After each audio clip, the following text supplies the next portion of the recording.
So I have these seedlings here. I had planted the lemon seeds in this one pot. I improvised this pot from cutting a mineral water bottle in half and using both halves as pots for my seedlings. So anyway, this one has 1, 2, 3, 4, 5 lemon seedlings growing from the very young shoots that I planted. And I think it's time to now transplant them, each seedling into its own pot, similar to these guys here. So I looked at various options as to how I can best remove each seedling without much trauma to them, but it still turns out that the best way to do it would be to just lay all of them on a bed of peat like this first, and then individually pick them, and then find a pot to plant them. Because the other option that I had was to basically cut from the side and then try to recover the seedlings, as I might have mentioned in my previous videos, but I later found out that even though I cut open from the side to gain access to the seedlings, I would inevitably disturb the roots, because the soil would start to crumble and cave and flow out through the opening. And so there was not much I could do to save the roots from separating from the soil around it, which is sort of the main goal here. So anyway, I will try to transfer all the contents here, the seedling, the root, the soil and all, into this bed of peat here.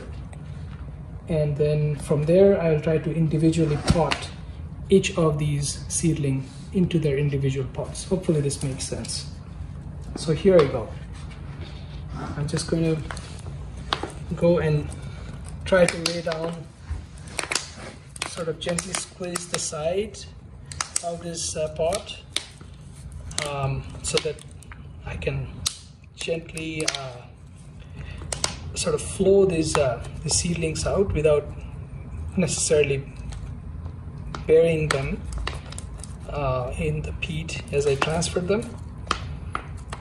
So I have to stop here because there is one here that I need to make sure it doesn't get buried. There is one another here.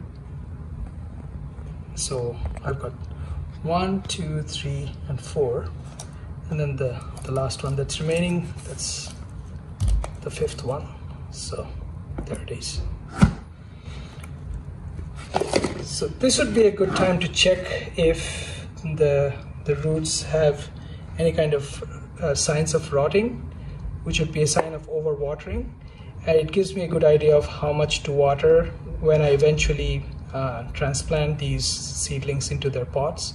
It gives me an idea of how much to water, so that optimum watering, right, that I need to do to make sure these plants don't dry out or their roots don't rot from overwatering. So anyway, now they're here on this bed of peat. The next step for me will be to try and find pots for them as soon as possible and replant them.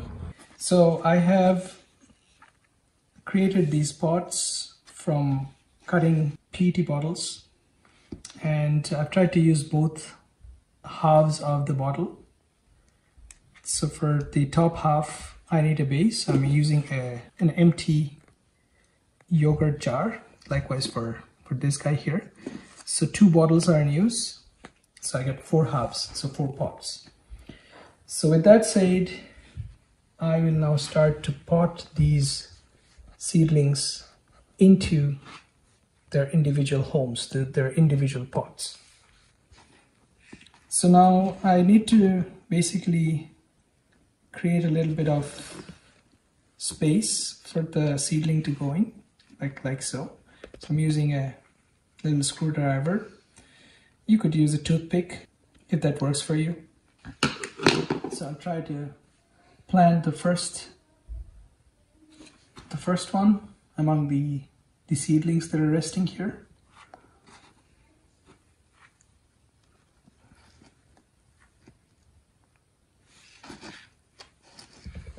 So I've kind of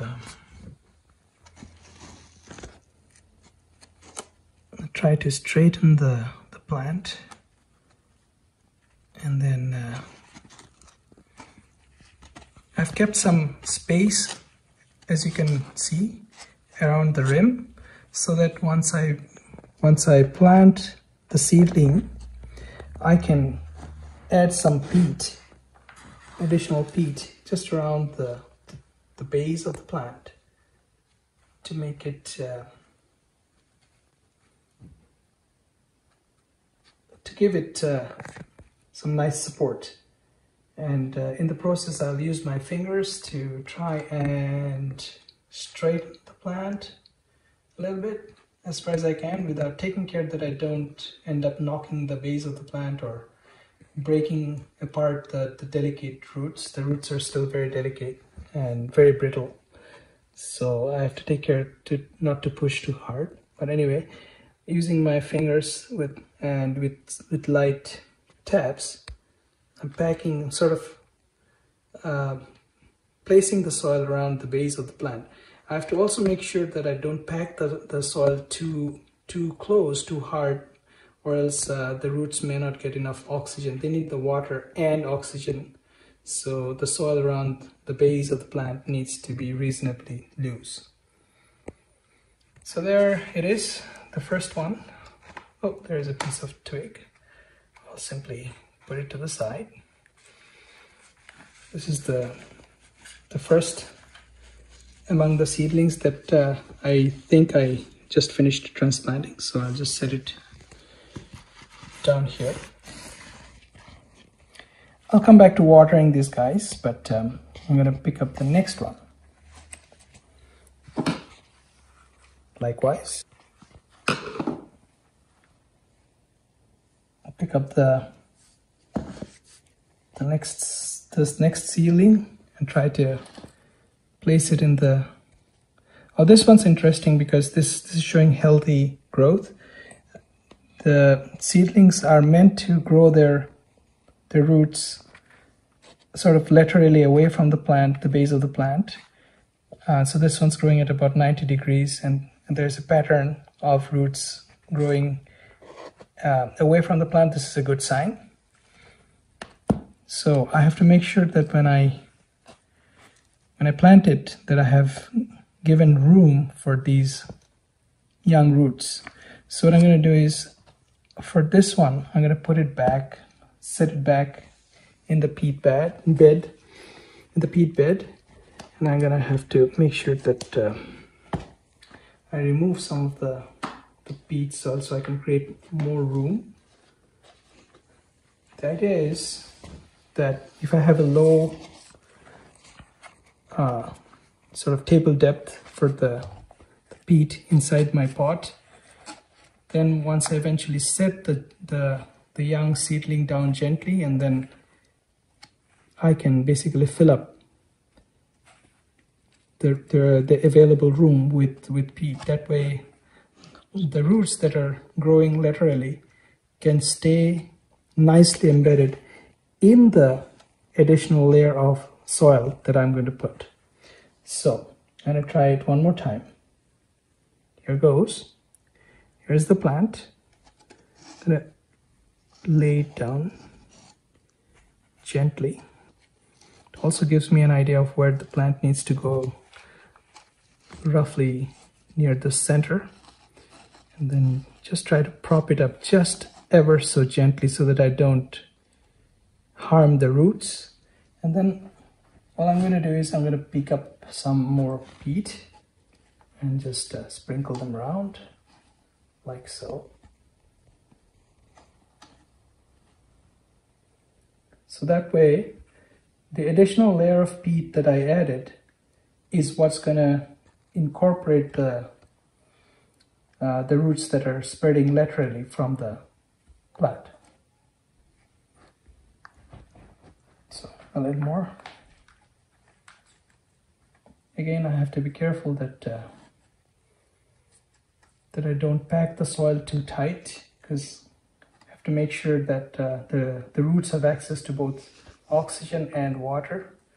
So I would try to keep the soil lightly organized, so to speak, and not tightly packed around the base of the plant. A little more and we should be good to go with this one. Now, I don't want to bury the plant too deep in additional layers of peat, because I want the base of the plant to be as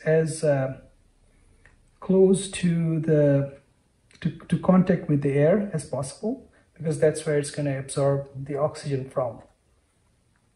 So I'll probably leave it right about there. So this one's done.